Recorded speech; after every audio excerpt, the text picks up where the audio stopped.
Hey guys, this is Those Guys with your host, Matt Morero, along with... Tristan Walter. Hey Tristan, haven't we done this before? Today According we're to doing my psychic Bardock, powers, the father of Goku? I don't know, is it like psychic visions? Are we just thinking we did this before, but we never actually have? Yeah, I think that might be it. That might be it, but for those of you who understand what the hell we're talking about, yeah. So what happened last time was an error where it was an error possibly on my end, where Blog Talk Radio thought we were doing a 15-minute radio show. Now I think it's more on Blog Talk Radio's end though, because the fault. Because even if you're going to say, well, Matt, you're the one who sets up the shows, obviously it's your fault. Who would do a 15-minute radio show? See, I think that's where just who would sit there and think, I need to say something, but, quickly. Just, really, like 15-minute interview, like 30 I understand. That was actually our first, model. We started doing 30 minutes and we moved on to an hour, and sometimes we'll even go a bit past that. But really, 15 minutes? So it's my fault, but not completely, I would say. But yeah, so, this is Those Guys. Happy you guys are listening in. We're doing Bardock, the father of Goku. The name of this episode is Bardock really the father of Goku? Call Maury to find out. And that question does pop up, are they really father and son? Do you believe that they're related? No. Putting aside the fact that it's the same voice actress in Japanese, putting aside the fact that they were drawn the exact same way, is that a surefire way to prove paternity? Well, Tristan? any real standard, no, but right, okay, but just maybe probably in their take universe. his word for it. Yeah, right. But seriously though, this movie. It's funny because we'll say this movie a lot, but you even mentioned in the last podcast, it's not a movie. It's a TV special, quote unquote. Because back when it was made in Japan, obviously everything was released as a movie because hey, they came out in theaters. This was one of the only two specials that aired in the original Dragon Ball Z run that is the special. It aired on TV, 1990, did not come out in theaters. I mean, for us, we never really got anything in theaters, at least, for when we were kids. So, for, Dragon Ball Z movies. So, for us, it was just all TV shit. Yeah. But for them, it was, a TV special, woohoo, and, and I guess for them, they were very happy by it. For us, it was just standard. I mean, maybe it felt different than any other movie, because I will admit, it does feel a bit different, it does have a different flow, a different vibe. But in no way I think that, as kids could we really have felt like, oh, this is super different. Just, oh, no, not really, I mean, nothing about it felt off, I would say. Right? No. So, yeah. So, but the movie is funny. It did come out in 1990, right? And I say this is funny if only because we weren't even born yet, right? 2 years off. Right. And it's funny. One day we'll get to a movie when, in our age range. But yeah, it's October 17th, 1990. And then it came out, later, obviously, in America. But what's funny is that it came out in January 2001. And I say that it's funny if only because it's just, that's obviously we were, I was 9, you were 9 as well. And I laugh if only because, again, it took 11 years to bridge that gap, to be like, okay, here it is in America. And people today complain. The anime episode came out on Wednesday. Why isn't it out yet? Dude, it's Thursday, Friday. Like, what are you? Well, it hasn't come out yet, man. Shut your hole. 11 years. I mean, we didn't actually have to wait 11 years. Obviously, we weren't alive at the time. But still, 11-year wait. I mean, come on. No, shut your mouth, know your role. That's all I'm saying. But yeah, so now let's move on to the actual movie itself. So a standard theme in the last podcast that I was screaming at over and over and over again, and I'll talk about it some more. Baby penis. Just get it out of the way. Get the baby penis out of the way. I'm sorry, Matt, but I'm starting to wonder if you might have a small problem. Just a little bit. Baby penises are small, so yeah. No, but seriously though, all jokes aside, the reason why I bring this up, because I'm assuming there are some people who didn't get to listen to, to Take One. Even if you did, don't worry, we're not going to talk about this for that long. But we're bringing it up only because it's just, cultural differences are very interesting. Where in Japan, that can be used for comic relief or just to say, hey, yeah, he has one, he's a boy, whatever. And then in America, I remember it will always get, any DVD movie aired on TV, unless it's on Adult Swim, and even then, it might still have this edit, the Black Shadow, where it's just, hey, look at that convenient shadow, which also is used, in Japan for a lot of the, kind of more risque anime, where it's like, oh, hey, look, it's, it's a topless woman. No, it's not, convenient shadow. Like, huh. It's like that shadow is extreme, and I use the word convenient because it's plain as day. I mean, broad daylight out. The sun is shining. Convenient shadow over breast. His pants know exactly where to stop ripping. Exactly. Right. Exactly. Mr. Banner. But yeah, it's one of those things where it's just interesting. Where in America, I mean, and I talked about this last time, and I want to say it again just for emphasis. You have a picture of Goku, as a baby with the baby penis, and depending on where you are in America, that's child pornography. Like, that's some crazy shit. Where it's just, I was buying a Dragon Ball Z movie. I wasn't really thinking about that. But depending on where you are in America, yeah, it counts. And just, it's weird. I mean, that's, I'll say the least. It's just weird, because, I mean, cultural differences are just really crazy at the end of the day. Where one culture can laugh and then the other one condemns it to the point that even drawn, on, it's just jail time. Not acceptable. No, not acceptable whatsoever. It's crazy. And that's why I wanted to bring it up again. And of course, there's some people who didn't listen to our last one, our last 15-minute Bardock Father of Goku podcast. But yeah. But we move on. We move on to why you like this movie. Why do you like this movie, Tristan? Well, I mean, you get to see a little bit about the past and what happened with Frieza and Planet Vegeta.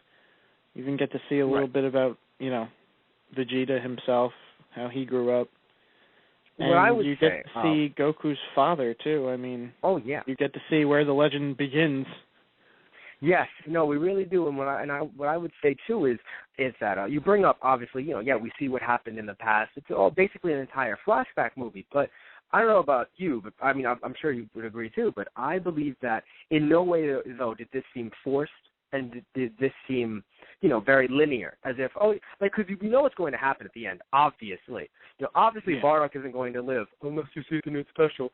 Obviously Bardock is not going to live. Obviously Frieza is going to win, but the road to get there, I think because of the, the way they made this movie, it was a nice road. It's a drive you wanted to take. You didn't want to take any shortcuts. Yeah, well, I mean, because they actually made it where throughout the movie you actually feel that Bardock might actually have a chance. Yes, even if it's a slight one of at least getting out of there alive. If you see the new special. But, it's true. But all jokes aside, it's just, you wonder, what's going to happen with Bardock, I mean, also as a kid, you might think, like, oh, well, maybe Bardock make an appearance in the show, because you never know. I mean, you never really know with the way. Because, again, as kids, we didn't read the manga. Hell, depending on how young you were at the time, when, during DBZ's initial run, they didn't even have the manga out yet in America. Right. So, but what I would say, speaking of, the little things here and there that they did, the psychic aspect, I'm such a huge fan of. I think if that wasn't there, the movie would be lacking and very linear and you just wouldn't care. But having that there, which, by the way, makes it seem as if it's like a fairy tale, if you will, or like an old kind of, children's story where it's just, it's where you inject this feeling of, you will see your future and then you will know the error of your ways. That whole theme is just very, I don't know, it seems like even though this is a futuristic, space, technological, society and everything and all this, spaceships and everything, you're still going to have kind of like a throwback to, the older kind of like themes and morals and things like that. Yeah, it's got kind of a mythic feel to it. Yes, exactly. And I think it's great because, again, many of those scenes, had they not been there, you wouldn't have really been invested. And I think it's great because, you watch the anime at the time. Hell, you even read the manga. Obviously, the anime takes a lot of, pretty much, many scenes from the manga and just kind of expands on them. So when you're showing them to someone who, even if they haven't seen the anime, seeing some of the fights that Bardock saw, with Goku and everything, made you really feel connected. Yeah. As if, like, oh, I remember that. Oh, wow, you're seeing this. This is crazy. We just saw this, or something like that. It's very interesting. And I think one of my favorite scenes, actually, in the entire movie is the scene with the cherry blossoms, when Bardock is just extending his hand out to Goku. Yeah, when he sees Goku growing up, and I believe, they see him on planet Namek. Yes, and it's just and it's one of those. It'll make me cry. I'm not gonna lie. It makes you very emotional, and one of the things I would say too is, speaking of cultural differences, and I would feel upset if this is true, but I have an inkling, I have a feeling that because of cultural differences, what in Japan one might consider dramatic, with the cherry blossoms falling behind him, in America one might think, gay. Which I hope that isn't the case. I really hope people aren't trying to say that it's in some way effeminate or, sadly, using the word, gay, homosexual or anyway, because it's stupid. But, again, cultural differences will do that. Time, if you're watching this in Japan, like cherry blossoms, this, that. I mean, heck, obviously those are, that's a nod to even other older films. Yeah. So I think for some they got it. You mentioned in the first podcast you got it immediately. Yeah, because I even knew as a kid a little bit about Japanese culture, so I actually got the reference to the cherry blossoms and that it meant something. Maybe not like it's extensively, but I knew at least that it's not just pink flower petals. It actually meant something in the film, right? And there was a reason why they used it. Of course. So, moving back to, when they take down Planet Kanassa, they being the 5 Saiyans there. I love that they always have squads, by the way. I mean, it's obvious. It's obviously more of a reference to, war, obviously, because they're fleets. But it's still always funny how when they had at least 5 or even sometimes 30 people, all I hear in my head is, Sentai, Power Rangers, look at that. Because Akira Toriyama is a big fan, and he grew up, at the around the time. Well, not really grew up necessarily, but I would venture to say grew up around the time the Sentai were first starting to come out, and other tokusatsu was starting to really appear and pick up in Japan. And Sentai, if anyone doesn't know, is the Japanese version of Power Rangers, because Power Rangers is adapted from Japanese source material, and tokusatsu means basically it roughly translates to special effects. And, when you think tokusatsu via the Japanese shows, same thing when you think of anime and you think, Japanese things. I mean, tokusatsu can be anything, but when you think Japanese, you think of Power Rangers, Kamen Rider, also known as Masked Rider in America, and you think of Ultraman, Godzilla, stuff like that. But anyway, you see these squadrons and you're like, hey, look at that, right? Especially the fact that this one had one girl. And back in the day, they didn't use the Power Rangers method or, the original Sentai method of like 2 women in a team. They used to do 1 woman. So it's kind of interesting to see that 1 woman on the team, and it's like, oh, hey, look what they did there. I see what you did there. But yeah. Yeah, I mean, that might have actually, I don't know about you, but I feel like that was the first time I ever saw, holy crap, there's a female Saiyan that exists. That too, by the way. Yes, that's a thing. Also. Oh my God, that's a thing. It's like Vegeta and Goku were born. I understand that, but female Saiyan. It's true. Where it's just I thought the same thing. I was like, yeah, that's right. There were women. Because we've never really seen a female who has lived, through the Saiyan apocalypse, basically. Through the Saiyan eradication. So it's kind of interesting. Be like, look, it's one of them. I feel like a nerd in high school all over again. Just, woman. She's right there. Oh, God. That's how I just feel all over again. Just, I don't know what to say. It's just, she's right over there. That's how I feel, just, all the time. I don't know why I said high school. I feel that way all the time. But anyway, jumping back to the actual fight, though, between, them basically just destroying the entire planet. We saw stock footage, and it's kind of funny. I say stock footage because it's been shown before. If not stock footage, then it was recreated from the original footage that they showed. I think you mentioned last time on the last take that it was the King Kai talking about the Saiyans. Yeah, I believe so when Goku asked King Kai about it, they showed clips from that. Yeah, it was either King Kai or it might have been Kami or rather Mrs. Popo talking about the Saiyans. The point is that I remember them specifically showing the giant Saiyans on the planet going raw. That's exactly how they did it, by the way, raw. So I remember them doing that. And I looked at this clip and I was like, I've seen this before. I was very young, but I still saw it. I was like, no, I've seen this before somewhere, but it's happened. So it's kind of funny. Where it's just like, oh, stock footage, TV special using stock footage. That's your budget. But and then we scroll down and we look at some stuff when we think about the voice actors. Some of the voice actors. I mean, you look at Fasha. Right, Fasha being the female of the group, of Bardock's group.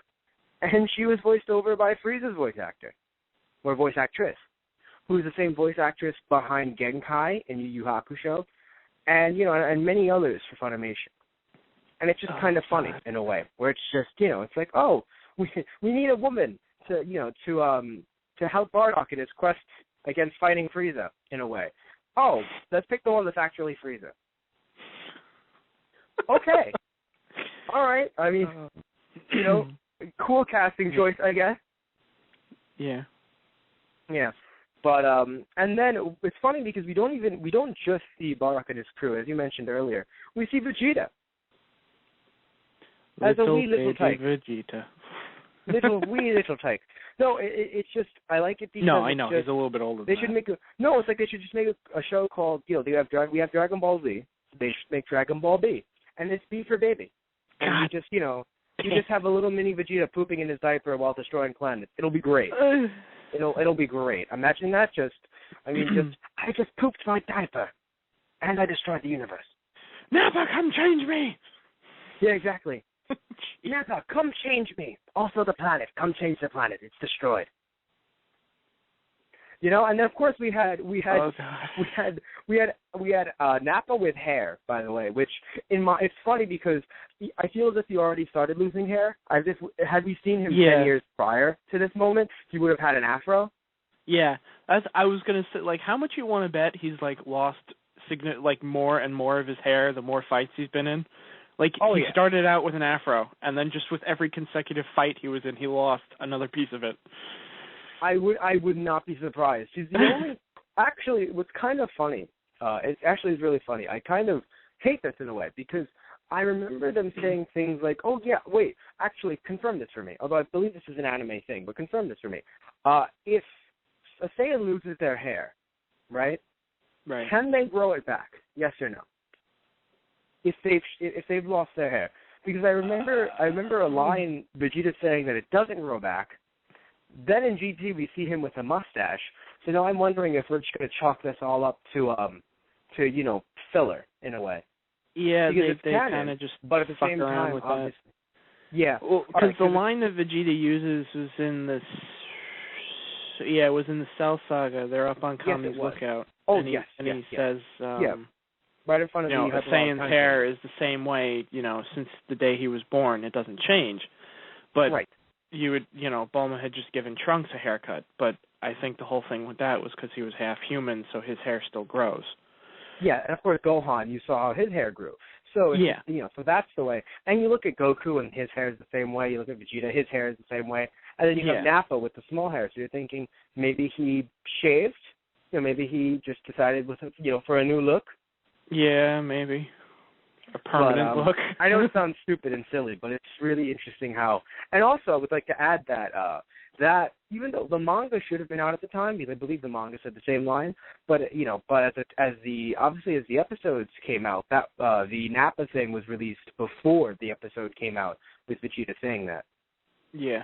So it's kind of funny in a way how it's just filler is contradicting filler, or at the very least, facts are contradicting filler. the manga may have been out at the time. Shut up. We don't care. But yeah, I mean, it's very little. And besides, I still like my 70s Afro Nappa joke. Not gonna lie.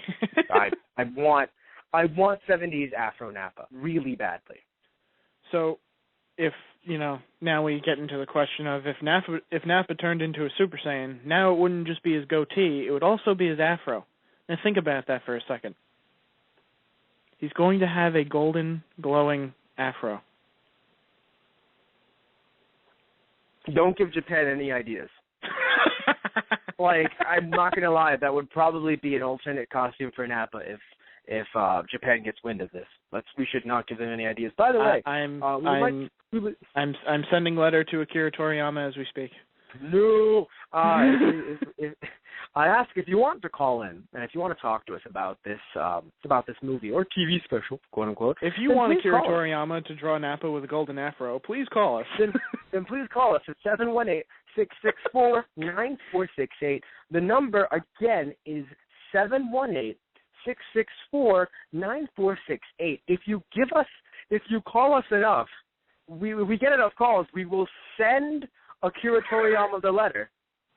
We will send Bandai, anyone that we can that can get us a golden Afro Nappa as a possibly DLC costume or something, an alternate costume in the new Dragon Ball Z game. And before you say to me, there's a new one coming out, there's always a new one coming out. There's always. So don't you worry. It's going to happen because we're going to send the letter. But it's only if we get enough calls. It just might take the next 15 games, but don't worry, it'll happen. Oh, yeah, no, it'll happen. No, they need something to sell more. I mean, they don't have any more story. True. After they make the one, or if they've already have the one out, rather, based on the new movie, what other story do they have to really make a game of? Yeah, I think Battle of Z actually did have Bills as a playable character. Yes, it did. I mean, you see it on the cover, so yes. Oh, okay, yeah. I mean, I don't actually have the game, so I wasn't No, neither sure. do I. Neither do I. But he's on the cover. I safely assume that he is. So it's like, hey, you make a game on that story. Okay, where do you go from here? Yeah. So, but anywho, moving forward, pushing onward, we jumped to the actual. I would like to mention the music in this movie. The music in this movie is amazing. Yeah. Right? Now, I don't know which version you saw because you have an earlier version. Actually, no, you bought the newer version with the trunks. Good. So when you see the dub, you see it with the original Japanese music. Yes. Which is a beautiful thing, by the way, because this movie deserved it. This movie really deserved for you to just hear, it in its entirety because there's so many cool things, about the soundtrack. I mean, and it's funny because most of the other films or whatever, they have dual, triple soundtracks or whatever. But no, this is the one that, at least when the version we got, has the Japanese soundtrack with the American audio. And I like this because I think the music is really iconic. When when the music hits, it was the same kind of notes and everything. But when the music hits, when something dramatic happens, you are absorbed into this. You just sit there and think, I need to see what's coming up next, no matter what. When Bardock fights Frieza's men, when he's killing them all, it's great because with the music that you hear, it sounds like a video game, like Mega Man, but in no way is that a bad thing. Yeah, I felt like the Japanese, the soundtrack was very fitting. Oh yeah, I mean, it just made everything feel so right. Yeah, like even for us in America, I'm assuming we all, like most of us saw the English dub of it the first time around, and right. I'm pretty, they, used their own tracks and remixed a few things, I believe. Well, that's standard, and it's funny how they didn't have it this time, but still, it's still a great thing. Yeah, seeing it now, seeing it later on and buying the DVD and seeing it with the Japanese audio, I felt like it fit, naturally. I didn't have any complaints about it. Yeah, no, none whatsoever from me either. Also, now we jump, so we talked about the music, but we jumped to, one of the first scenes when Frieza is actually talking to, his men, Zarbon and Dodoria. And it's very funny, and I say funny because I really want to laugh at this. It's just after seeing Game of Thrones, Frieza talking to them, it's very Game of Thrones. I don't know if you've seen it yourself, Tristan, but if you haven't, you really should, because you'll see this movie and think, all I'm saying is, does George R.R. Martin watch DBZ? Our sources say no, but our producer says yes. So that's all I'll say. But I will say, though, I don't think that they should have included the scene, at least the first one, because, not all, some of them were okay, but I think the first one, what happens is, we know that it's coming, we knew that, obviously, Planet Vegeta's going to explode and everything, no duh. But I feel like some of the scenes do remove some tension, that could have been there, where it's just, you're making it kind of like plain as day, where it should be obvious that this Planet Vegeta will be destroyed. Right? Like Frieza's spaceship, floating through space, comes into orbit. You see a giant clock, pasted onto it saying, Planet Vegeta's destruction in 5 minutes. Yeah, wait a minute. I don't know about that.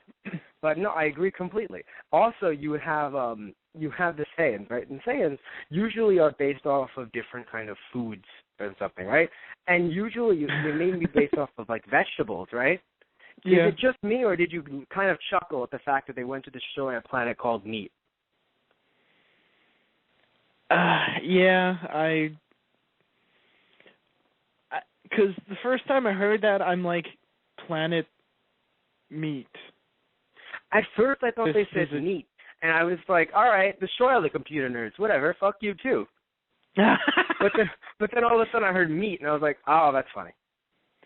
And then, like when I was a kid, I thought it was kind of stupid, but, when I got a little older and I realized, oh, yeah, their names are, all vegetables, and then, oh, planet meat, yeah. But one thing that I would like to say, well, a few things, obviously. There were some great shots in this movie, shots and lines, by the way. Like when Bardock was standing on the crater near his ship, that's a great shot. The bandana soaking up with blood before he puts it on. Amazing. You feel just hot-blooded. You feel as if you need to see Bardock kick some ass. Yeah. And then the music behind it, too, bringing up the soundtrack again, really just gets you invested in this. Yeah. Really, I would have liked to see his squad fight at least a little bit instead of, already dead and being punched into the ground. That was a great effect, though. It really was. Like when Bardock was heading towards the planet and you just see them getting hit by God knows who, and they're just, lying on the ground dead. I was like, oh shit. God. Yeah. Oh, God, why? Yeah. That was sad. There was a lot of, I will admit, it was a very sad film, and, it made you really care for the characters. The one thing, though, that I have to say, and this is more about the dub, a few things I'll have to say about the dub today. I don't know, I usually love their acting, but their acting kind of left something to be desired, and somehow reverse, because usually their acting is very good, and the screenwriting, because obviously they write the lines themselves, because, it's a dub. So obviously you can't just translate it straight. So usually, in my opinion, with Funimation, their acting is superb, and then I'm not a big fan of their writing. Somehow it flipped. This movie, I'm a huge fan of the writing. The lines in this movie were great, but I'm not a huge fan of the acting for some people there. And it might just be a mouth flap thing, but for some people it just felt. Even when you look at. No, go ahead. I'm agreeing with you. Because I was saying, even let's say when Canassa was destroyed and the guy was giving, Bardock the prophecy, he's a great voice actor, and he has been for a while, and usually I'm a big fan of his performance, but something about the direction in this felt a bit off, where it was just, Bardock, it's coming for you. What? Yeah, you know what I mean? Little things like that made it seem a bit off. Yeah. And it's nothing major, and it sucks because most of the time people say, well, that's dubbing in America. Not really. Funimation usually does very well with this. Maybe because this was an earlier project, that could be why, maybe. Because, but I know it's I felt like with that scene, he was just on fire a little bit too long while he was giving the prophecy. It's like, that was a cool effect, but it's like, shouldn't you be dead by now? Like, right? About 5 seconds ago. Yeah, like, wow, you're not dead yet. Wow, you're not dead yet. That's a new one. He blasts him again. Oh, we have ourselves a caller. I would like to put him or her through. Hello, caller. Hey, Matt. Hey, it's Daniel, everyone. So, Daniel, I assume you're calling today to talk about Bardock, father of Goku. Well, that's the topic, isn't it? I would assume so. Also, happy birthday, Daniel. Thank you. Yes. So, I have a question, Daniel. Are you calling though to help us with the call numbers, whether we're going to send a letter to Akira Toriyama? Nah, but I wish you should send some letters to Akira Toriyama. Well, maybe we will. We have one caller. We have to get up to more than one. I call you every show, though. But question: what did you enjoy about this movie? Okay, this is like this was the second Dragon Ball Z movie I ever watched, because the first one was when the first one was Trunks coming back fighting the androids. Okay, so I mean, pretty good track record. Trunks as in when he was in the future. Yes, Trunks was in the future. Future Trunks. Okay, so then you know what? Yeah, I would say that's a good track record. Yeah.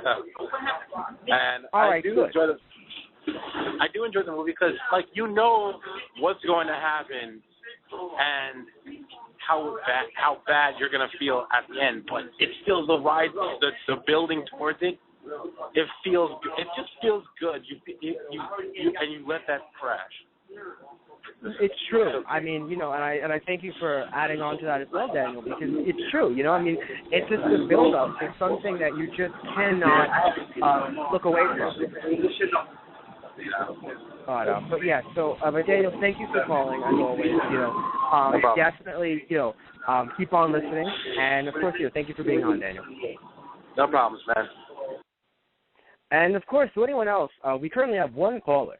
We need more than one if we're going to send a letter to Akira Toriyama or Bandai Japan to tell them that we want to have Nappa have a golden afro.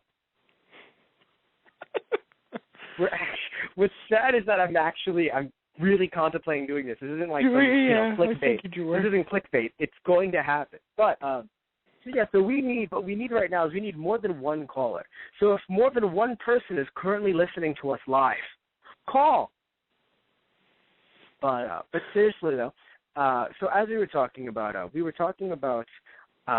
know, the the on fire scene.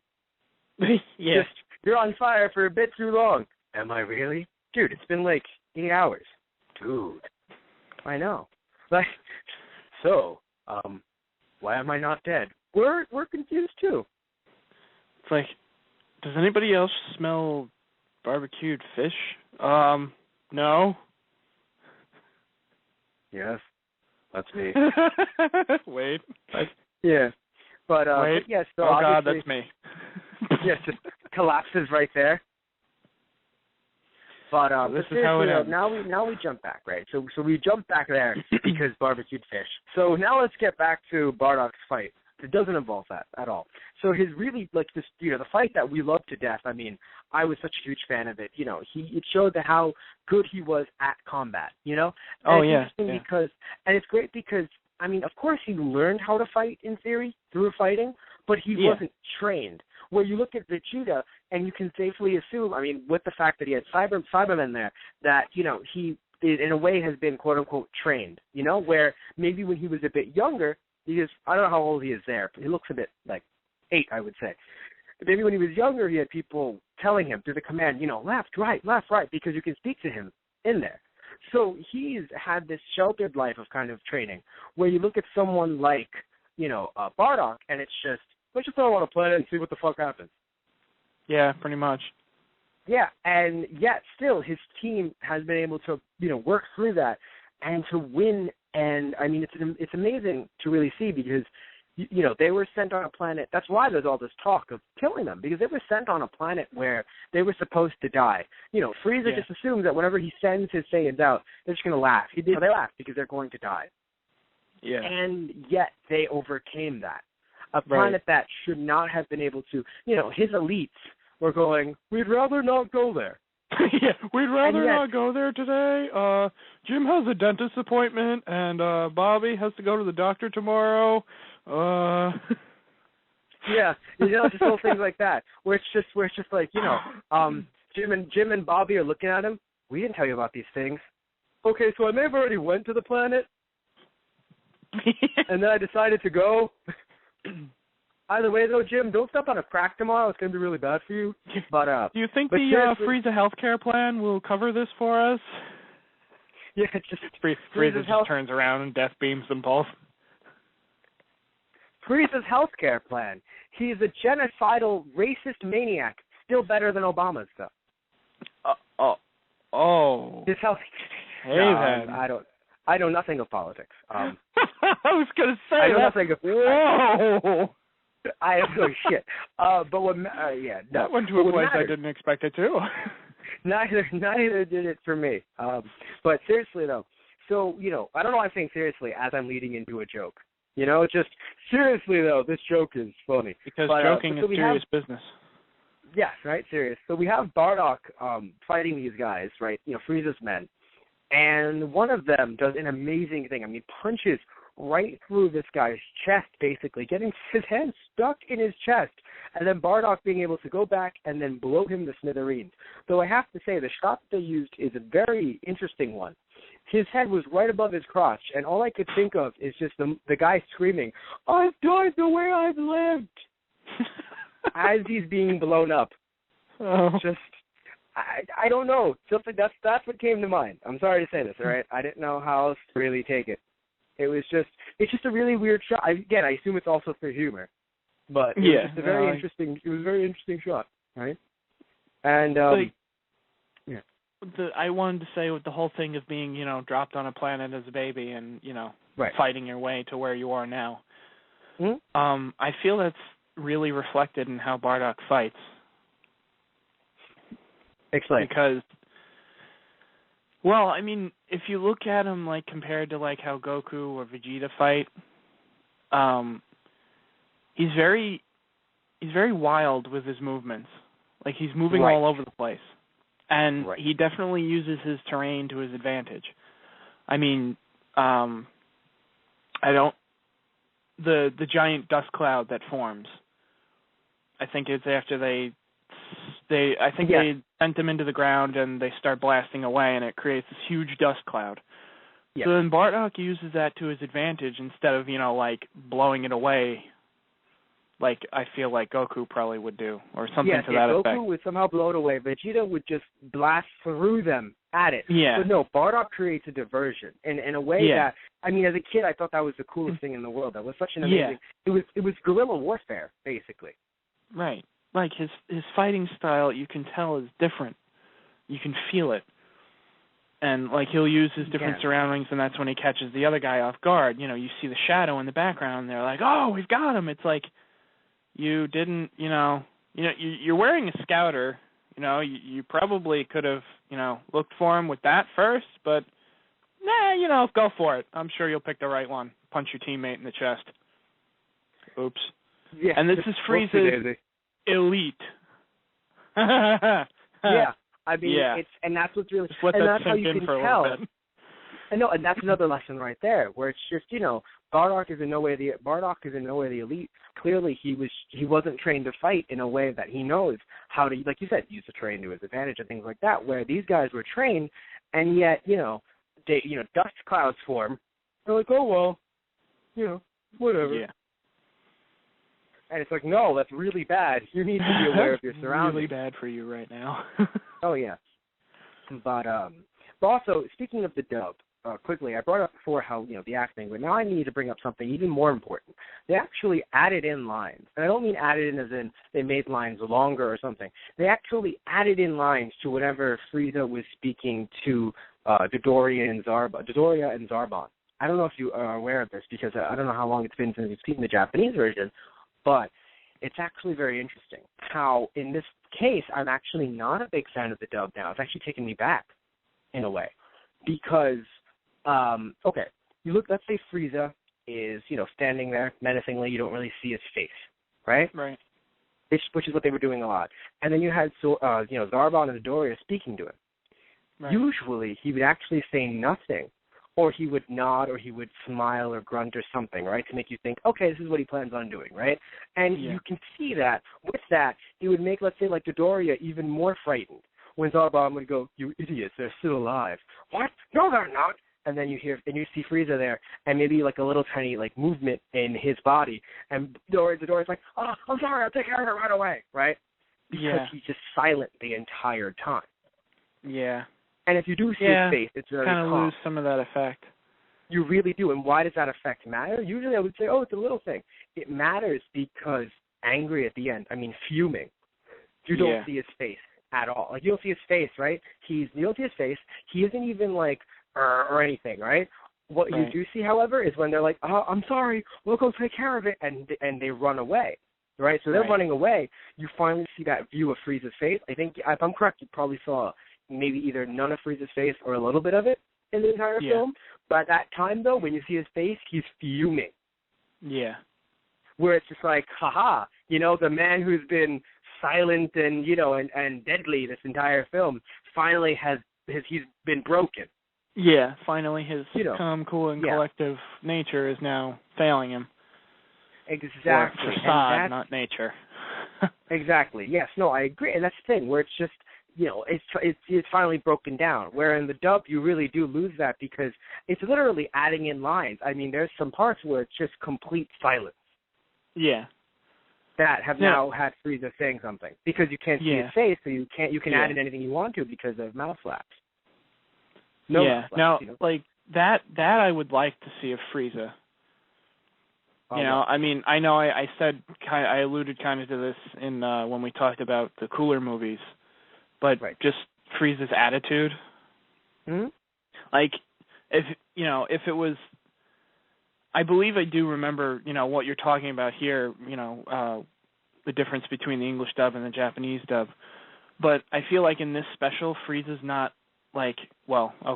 He's not gloating about it the entire time that he's going to destroy their planet. He's more quiet about it at first until he actually does it, and then he starts, going all crazy. But I don't know. I like that aspect of Frieza in this special more than when you see him in the series. Right. Yeah, and that's what's sad. It's like, that was in the original Japanese. It's not like as if he didn't speak the entire time. He had times where he spoke, but it wasn't in any way as much as, what we saw. Yeah. They made it a little more artful, tasteful, I guess you could say, where he spoke to put emphasis on it. I don't, who made it more kind of art? The Japanese. Yes, and that's why I like about it, where it's just, even though in something like that, it was, it's not being explained to us, it's not being handed to us. We know what's going to happen.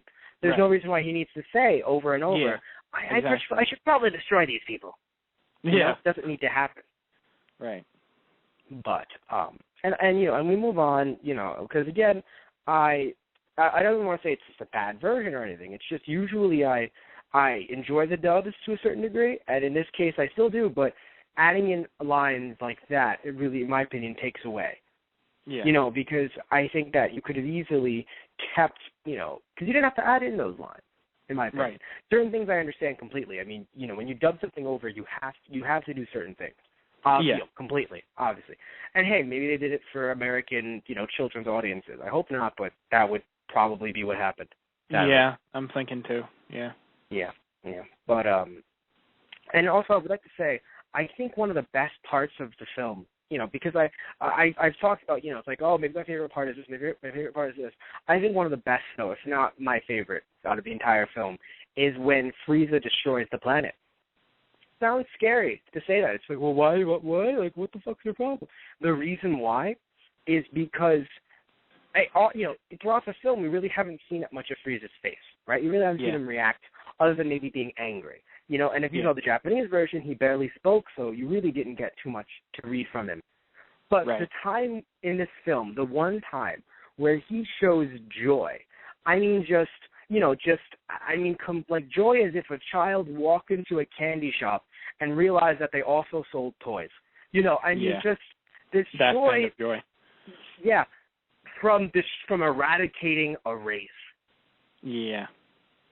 I mean, it's chilling in a way where you don't, think, you might not think about it a bit. Where it's like, oh, well, he's happy to destroy the planet. He's a monster, but you're like, no, he's happy. Yeah. I mean, just you couldn't make him any happier, And I mean, to boot, he eradicates all of his men that were outside of the ship too. Doesn't even think twice about them. Nope. Which is funny in a way. Even his men are screaming at him like, Lord Frieza, wait, please wait, And also I would like to add that, it's funny how Bardock predicted it, and he didn't even use his powers. He just used deductive reasoning, which is, hey, one day he won't care about you either. Yeah. And technically Dodoria did survive, but Dodoria should have looked at that. It's like Yeah. He killed them as well. See, it's funny. It's not exactly be the smartest, person there, but he didn't need to be. I mean, just like you said, with reasoning, I mean, his instincts. He follows his instincts, and it's made painfully clear to him that Frieza doesn't give a damn about anyone but himself. It's true. Everyone is expendable, and everyone will be expendable, and unless you turn to stand against him and group together, you will all die. Basically, and no one listened. And no one listened to him because they figured, Bardock's crazy. He lost his entire team. He's wallowing in shame. Look at Bardock. He's so messed up. He's covered in blood. He got his ass kicked on a puny planet. It's upsetting because I think if something like that was happening with us and our government, it would be upsetting because it'd probably be the same exact thing, where it's just you're running around, being bloodied up like, oh God, it was so and so in the government. They did it. They're trying to kill us all, and everyone laughs at you. Yep. But that could be even more frightening, I think, than the final scene of Frieza being happy. Is that the idea of no one believing you? Yeah. No one even trying to go along with it. To even think, not even whatever, humor. Thank you. Yes, humor. I mean, not even he was humor. in a bloody mess on the floor, and no one even went to help him up and say, Bardock, you doing okay, bro? No, it's insanity. That was able to happen. But I mean, although it's kind of funny because what did you think? I think as a kid though, I was hoping maybe they're all going to band together and then lose. Nope. Yeah. On his own. Nope. On his own. Yeah. Yeah. I always wondered about that. I always wondered how. I mean, obviously they'd probably still all get killed, but what would have happened if they had, band together? Well, it's upsetting because they still would have gotten killed if only because now, Bardock did what he did, not because he thought he could have killed Frieza, because he thought, fuck it, I'm going to die. Where I'm going to go out with a bang. Right. Where if they all banded together, they would have all just flew to Frieza, and Frieza would have laughed because he could have still threw out the thing, the big, death, what was it, the death ball? Yeah, death ball. Something like that. And it would have just killed them all anyway, just in order, by the way. They've all would have been in line for him. Yeah. But one thing, by the way, I'd like to add, something that, maybe you can confirm. I actually have not seen an episode of Bardock. Maybe you could help me out with this. Bardock was able to breathe in space? Well, he is out in space. Even in this special, he's out in space talking to Frieza with all the guards, clumped together on him. That's and what I'm he was saying. Talking, what I'm saying is maybe did they actually reference how he can do that? Or are we just left to assume that? So are we just left to assume that because Goku's always been on Earth, he just can breathe its atmosphere? Yeah. Okay. No, because, I get the feeling Frieza's just lying out his mouth, or lying out his ass because Goku doesn't know any better. I know. Yeah. Maybe that's what that was. Because. And that would be funny if that's just what that was, where it's just if Goku didn't have to go for pods or anything. He could have just lived in space. Yeah. The only reason why the only reason why Vegeta doesn't fly through space is because he's tired. Eventually he gets tired, so he goes into ships. Because I guess. I don't know. it's funny because again, it's one of those other, filler things. I will admit though, if he had like a breathing apparatus on, it would have made it look a lot, more stupid. But it's also one of those things where it's just mention that maybe oxygen is flowing out of the ship. Do something. Yeah. Because he was really far out there. He wasn't even like, in the, oh well no, but he's still in their atmosphere. He's he's far not. Out of. Yeah, he's pretty far out of Vegeta's atmosphere. Yeah. But I mean, it's not the worst thing in the world. Again, I'm not here to bitch and moan because I really like this. I really like this special. But I mean, it's one of the best, I think. And it's really hard to choose. Best out of the movies and everything. It's one of the best, and it's hard to choose out of. Oh, is it one of the best specials? Because currently, at least at the time, we're going with the current run here. Out of the two TV specials from the Dragon Ball Z series, there's Bardock, and there's History of Trunks. Yep. Really hard to choose. Which one's the better special? Not gonna lie. Yeah. Really freaking hard. But, I mean, if I had to, I think I might lean more towards the History of Trunks. I think I would too, actually. Because, I mean, I guess, younger at the time, I felt like I could identify with Trunks just a little bit more, just like a little piece of me inside kind of identified with him just a little bit because of his age. Yeah, I would have been upset. I think I would have been confused at the time if, as a 10-year-old, I could identify with a man who just had a baby who has his whole planet eradicated. Yeah, exactly. Yeah, just which one do you identify more with, Matt? That one. We need this kid to get some help. And no, but seriously, yeah, I admit, definitely History of Trunks. Which, by the way, is the one that we're doing next week. Oh, really? Okay, cool. Yes.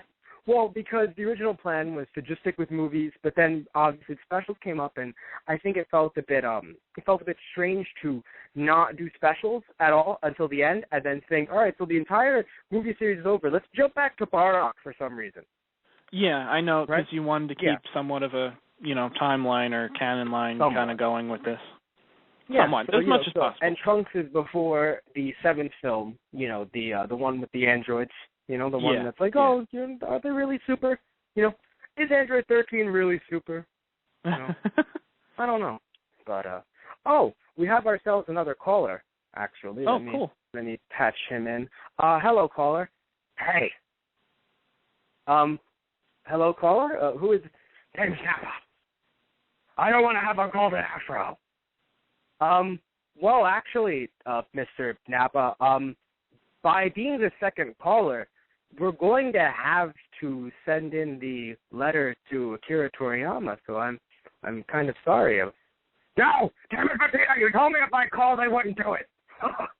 Damn it, Vegeta! All right, caller, we're going to just... All right, so that was interesting. But yeah, I mean, I guess we're going to have to send the letter to Akira Toriyama now. Well, you said more than one, so... More than one caller. I mean, it's a terrible thing to say, but sadly this Nappa person helped us send a letter to give a golden afro to Nappa. Who knew, right? if only he went to Planet Canessa, right? If only he went to Planet Canessa. But anyway, so moving forward, thank you guys for listening. I mean, that's the end of our show for today. Oh, God. No, he doesn't know where I'm going. He's so nervous. Just, what's Matt going to do now? No. But at the end of our show, thank you guys for listening to those guys. Definitely like us on Facebook. We always post new shows. You can always give us ideas as well on what to do. Our Facebook, by the way, if you search in the Facebook search bar, those guys, you could even search those guys on the radio. The URL is those guys on the radio. And, yeah, we post about our shows daily. We usually do daily shows. We'll have some gaps here or there. But, hey, you want to know what show we're doing next?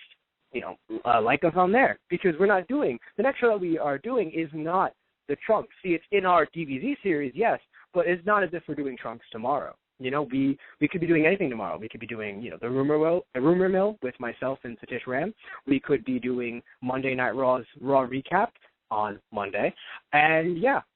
So, I mean, definitely like us on Facebook. Most definitely. Or email us at thoseguysontheradio@gmail.com. And anything you want to say before We go, Tristan? No, I think we're good. Okay, we're good.